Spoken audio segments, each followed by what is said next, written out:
नमस्कार, मैं हूं आपके साथ कोमल सिसोदिया और आप देख रहे हैं ईपीसी वर्ल्ड न्यूज। शुरू करते हैं आज के हिंदी बुलेटिन की हेडलाइन से।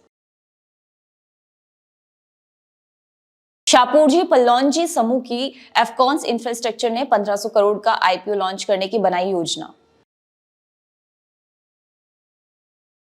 अमेरिकी अधिकारी ने बुनियादी ढांचे में भारत की आश्चर्यजनक प्रगति की सराहना। जीटीएल इंफ्रास्ट्रक्चर लिमिटेड 4.67% बढ़ा। मंत्री ने चेन्नई में 52 बुनियादी ढांचा परियोजनाओं पर काम का किया उद्घाटन। फिच ने आईआरबी इंफ्रास्ट्रक्चर को बीबी प्लस इंडिया टोल रोड्स के यूएसडी नोट्स को बीबी पर रखने की पुष्टि। यूपी बजट में बुनियादी ढांचे कमजोर वर्गों पर किया फोकस।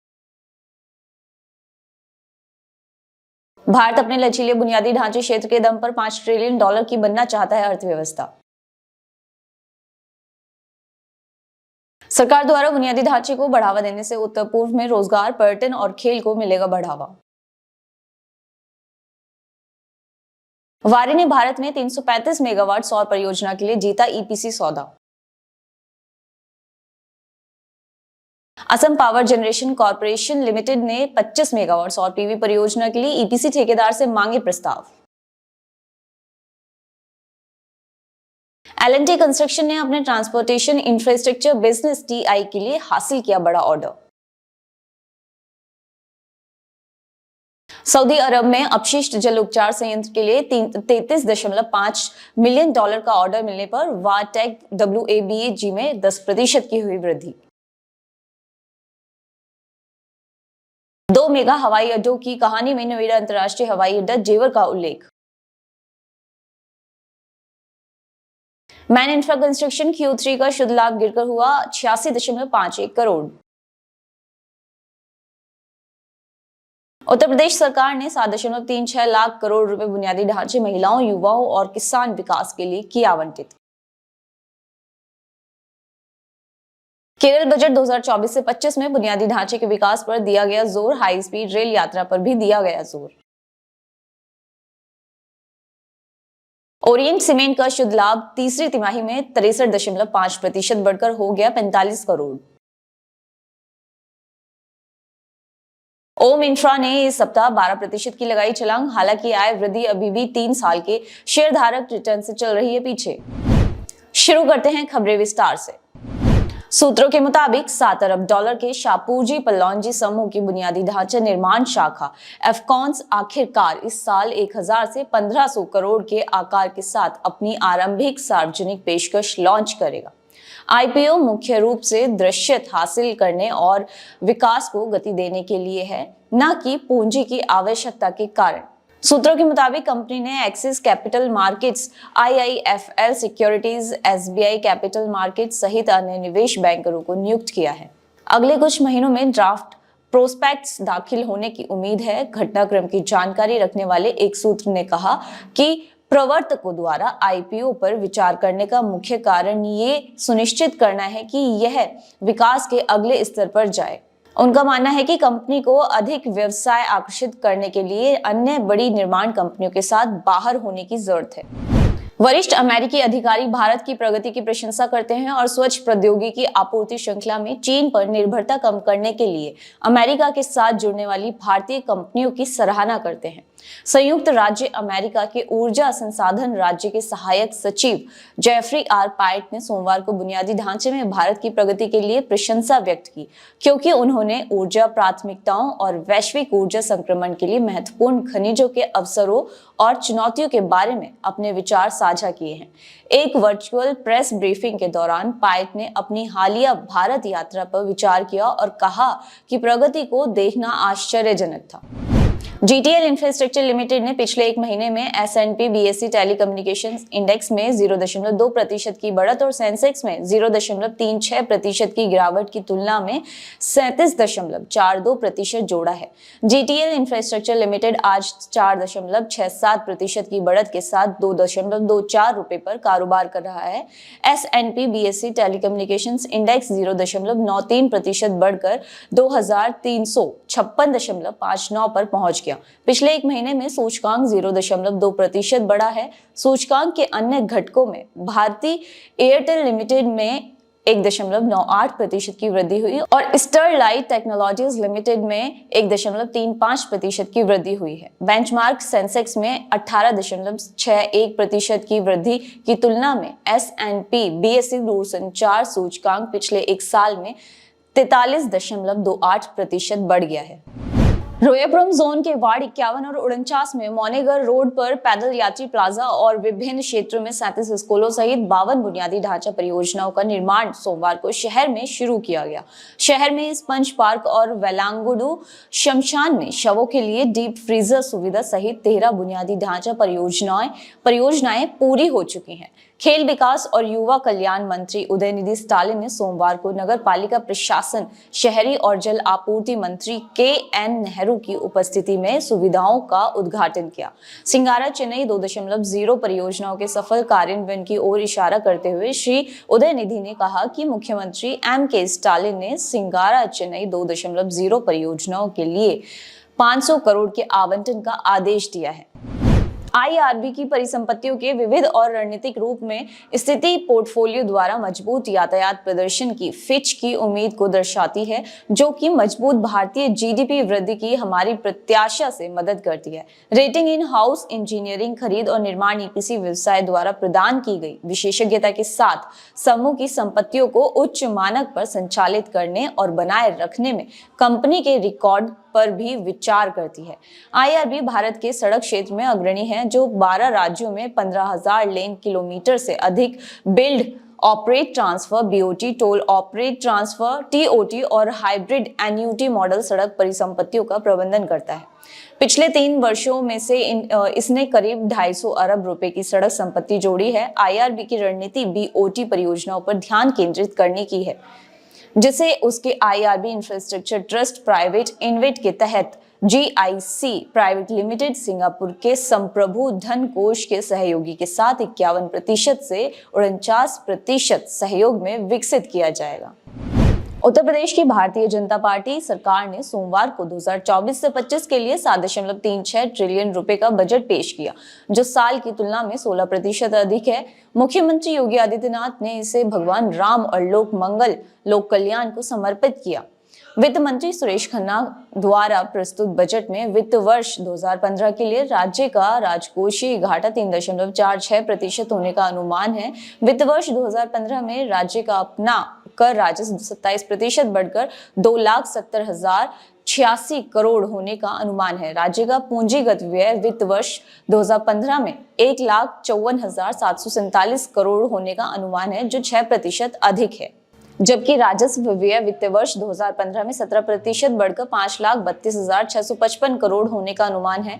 बजट में बुनियादी ढांचे के विकास के साथ साथ महिलाओं, युवाओं और किसानों के कल्याण को प्राथमिकता दी गई है। आने वाले दशकों में कई विकास चालकों के साथ भारत में विकास के लिए एक विशाल मार्ग है। सबसे पहले देश के पास एक अधूरा बुनियादी ढांचा एजेंडा है, जिसे इस आकार और आकांक्षा वाली किसी भी अर्थव्यवस्था को लागू करने की आवश्यकता है। आज देश में बुनियादी ढांचे का हर क्षेत्र विकास का अवसर प्रस्तुत करता है, चाहे वो सड़कें हो, बंदरगाह हो या हवाई अड्डे हो। पिछले एक दशक में ही हमने दूरसंचार क्षेत्र में उल्लेखनीय प्रगति की है। हालांकि इसके अलावा हर चीज को विकसित करने की जरूरत है। इसमें शहर, गांव और कस्बों के पुनर्निर्माण और कायाकल्प पर एक महत्वपूर्ण एजेंडा शामिल है, जिस पर अक्सर विचार ही नहीं किया जाता है। ये अगले 5 वर्षों और उसके बाद हमारी विकास कहानी का एक महत्वपूर्ण हिस्सा होने जा रहा है।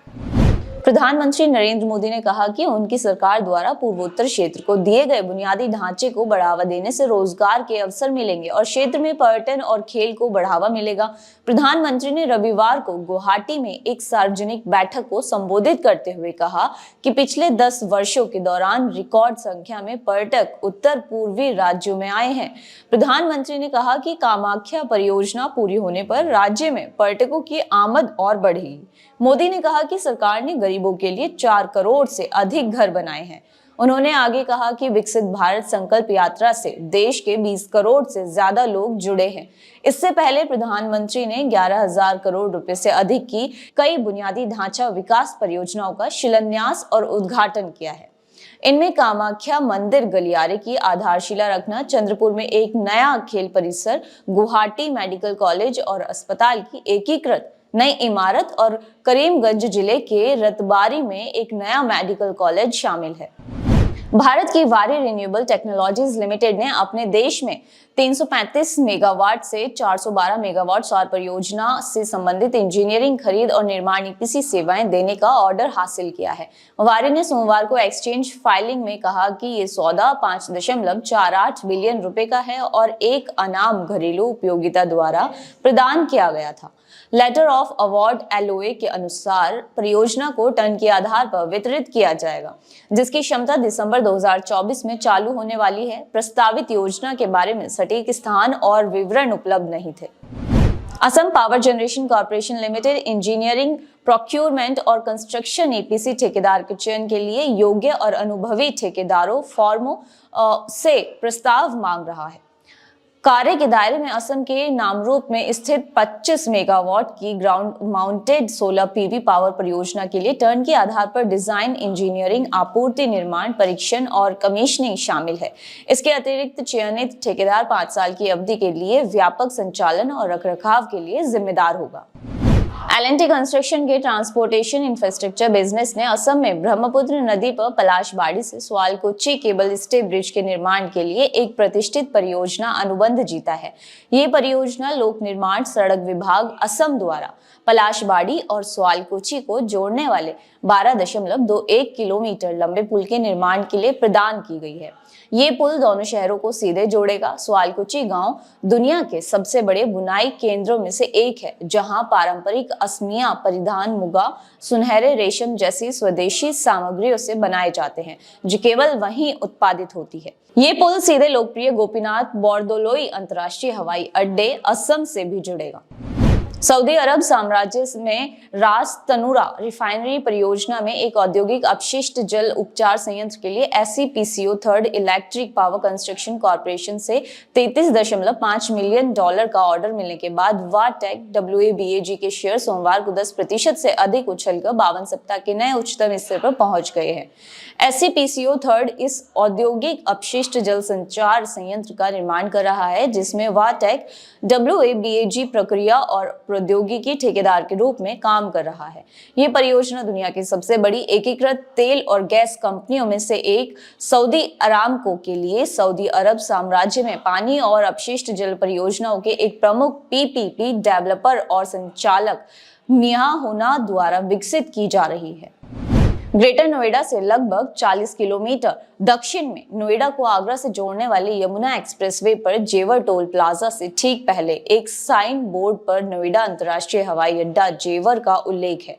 आगरा की ओर जाते समय ये छूट सकता है। हरे भरे चरागा एक्सप्रेसवे के किनारे है और इसके किनारे शायद ही कोई औद्योगिक या शहरी केंद्र है। परिचालन शुरू होने के 1 दशक से भी अधिक समय बाद यमुना एक्सप्रेसवे की क्षमता का काफी हद तक उपयोग नहीं किया गया। 2024 के अंत तक जेवर में नोएडा इंटरनेशनल एयरपोर्ट लिमिटेड यानी NIAL से पहले उड़ान शुरू होने के बाद ये सब बदलने वाला है। जेवर सिकंदराबाद राष्ट्रीय राजमार्ग NIAL परियोजना स्थल तक पहुंचने के लिए एक छोटे से गांव से होकर गुजरता है। ये एयरपोर्ट के लिए अप्रोच रोड नहीं होगी। ये यमुना एक्सप्रेसवे से हवाई अड्डे के लिए एक मार्ग का निर्माण कर रहा है। मैन इंफ्रा कंस्ट्रक्शन लिमिटेड ने सोमवार को कम आय के कारण दिसंबर 2023 तिमाही में 4.5% की गिरावट के साथ 86.51 करोड़ पर आ गया। कंपनी ने एक एक्सचेंज फाइलिंग में कहा कि पिछले 2022 से 23 वित्तीय वर्ष की अक्टूबर-दिसंबर अवधि में उसने 90.60 रुपए का शुद्ध लाभ कमाया था। कंपनी की कुल आय 1 साल पहले की समान अवधि के 471.77 करोड़ के मुकाबले गिरकर 261.34 करोड़ रह गई है। हालांकि कंपनी FY23 की तीसरी तिमाही में अपने खर्चों को 346.21 करोड़ से घटाकर 149.07 करोड़ करने में कामयाब रही।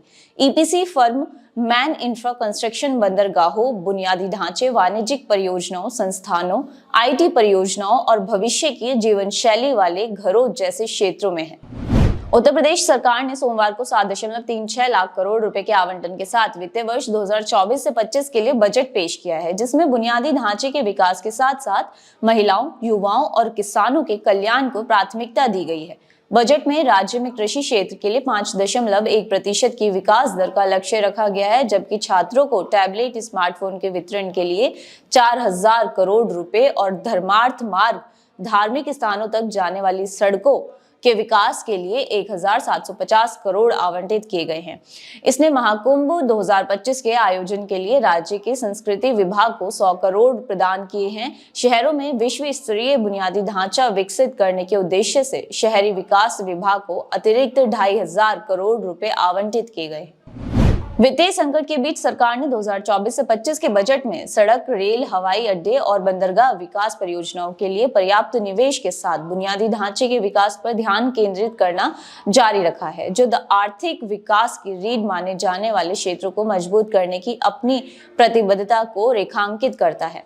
सरकार टेक्नोक्रेट ई श्रीधरन के साथ अनौपचारिक परामर्श के बाद नीति में हालिया बदलाव के अनुरूप राज्य में हाई स्पीड रेल यात्रा शुरू करने पर जोर दे रही है। ये स्वीकार करते हुए कि रेलवे केरल के विकास के साथ तालमेल नहीं बिठा सकता। मंत्री ने कहा कि ट्रैक नवीकरण, वक्र सुधार और दोहरीकरण को पूरा करने के साथ साथ सरकार हाई स्पीड रेल यात्रा के लिए प्रस्तावित रेल परियोजनाओं को लागू करने के अपने प्रयास जारी रखेगी। सीके बिरला समूह की कंपनी ओरिएंट सीमेंट लिमिटेड ने सोमवार को दिसंबर तिमाही के लिए समेकित शुद्ध लाभ में 63.54% की वृद्धि के साथ 44.99 करोड़ की वृद्धि दर्ज की।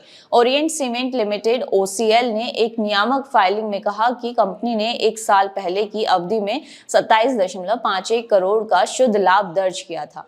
समीक्षाधीन तिमाही के दौरान परिचालन से इसका राजस्व 2.6% बढ़कर 751.30 करोड़ हो गया है, जो एक साल पहले 332.29 करोड़ था। चालू वित्त वर्ष की तीसरी तिमाही में OCL का कुल खर्च 1% घटकर 681.44 करोड़ रहा। निवेश करना कठिन हो सकता है, लेकिन किसी व्यक्तिगत स्टॉक द्वारा बड़े समय में भुगतान करने की क्षमता हमें प्रेरित करती है। हर पिक विजेता नहीं हो सकती, लेकिन जब आप सही स्टॉक चुनते हैं तो आप बड़ी जीत हासिल कर सकते हैं। उदाहरण के लिए ओम इंफ्रा लिमिटेड के शेयर की कीमत पिछले 3 वर्षों में 518% बढ़ी है, जो लंबी अवधि के धारकों के लिए एक अच्छा रिटर्न है। पिछली तिमाही की तुलना में शेयर की कीमत में 38% की बढ़ोतरी देखना भी अच्छा है, लेकिन इसका संबंध मजबूत बाजार से हो सकता है, जो पिछले 3 महीनों में 19% बढ़ा है। आज के EPC बुलेटिन में फिलहाल इतना ही। नमस्कार।